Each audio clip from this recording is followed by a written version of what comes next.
Bapak Ibu sekalian yang kami kasih dalam Tuhan, entah siapa saja kita, sebagai orang Katolik, sebagai umat, sebagai pengurus gereja, sebagai pastor paroki, sebagai dewan, DPP, DKP, penasihat, dalam kehidupan bergereja, dalam kehidupan sebagai umat, dalam kehidupan sebagai pengurus gereja, kita akan senantiasa berhadapan dengan pencobaan-pencobaan. Bacaan-bacaan pada hari ini menyampaikan bagaimana pencobaan-pencobaan itu ada sejak Adam dan Hawa sampai pada zaman Yesus, sampai kita saat ini, dan sampai kapanpun pencobaan-pencobaan itu, tantangan-tantangan itu senantiasa ada dan berhadapan dengan kita. Ya, manusia pertama jatuh dalam dosa, saling mempersalahkan lagi. Ya.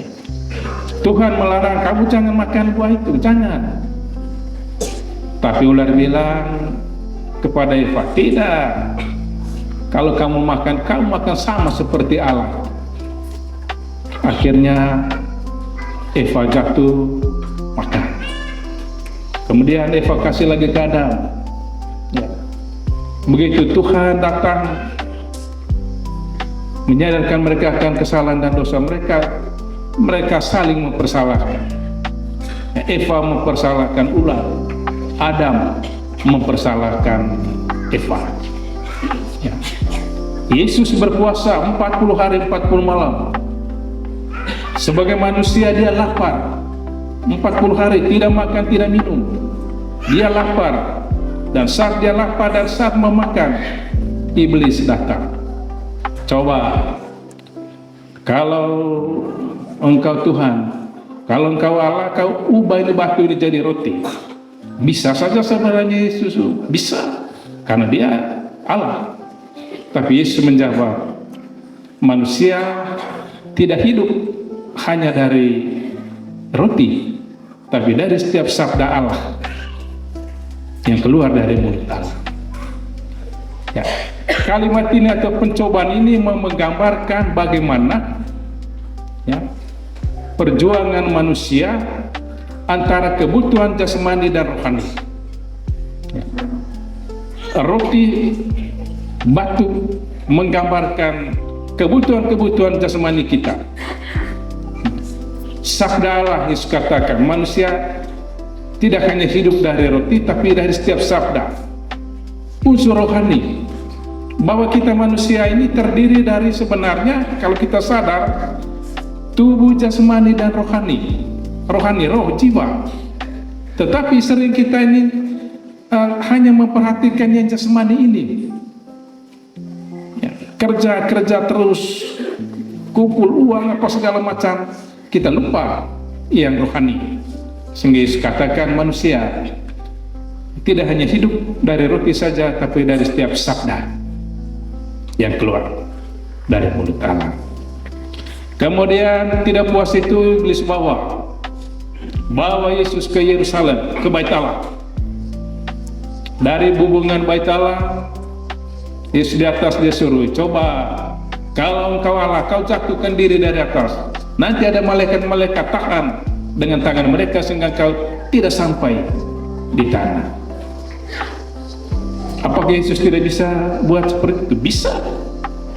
Biar tanpa malaikat pun Yesus akan dengan aman. Tapi Yesus bilang tidak. Jangan mencobai Tuhan Allah. Kemudian tidak puas itu, dia bawa ke gunung tinggi. Dia tunjuk semua, lihat semua yang indah-indah ini. Saya akan kasih engkau kalau engkau sembah saya. Yesus bilang apa? Tidak. Engkau jangan mencobai Tuhan Allah, hanya kepada Dia saja engkau boleh sembah. Ya. Jadi 3 pencobaan ini mewakili seluruh pencobaan, tantangan, kesulitan yang akan dialami oleh kita sepanjang zaman.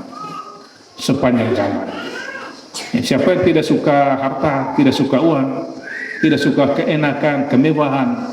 Siapa tidak suka? Semua kita suka.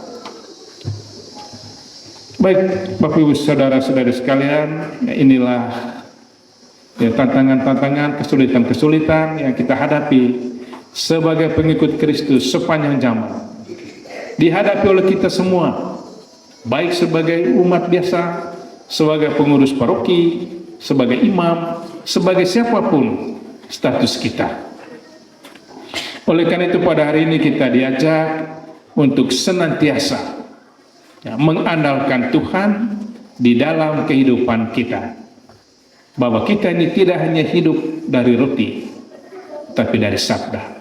Tidak hanya tubuh jasmani yang kita pikirkan, tetapi juga tubuh rohani kita, roh, jiwa, kehidupan iman kita.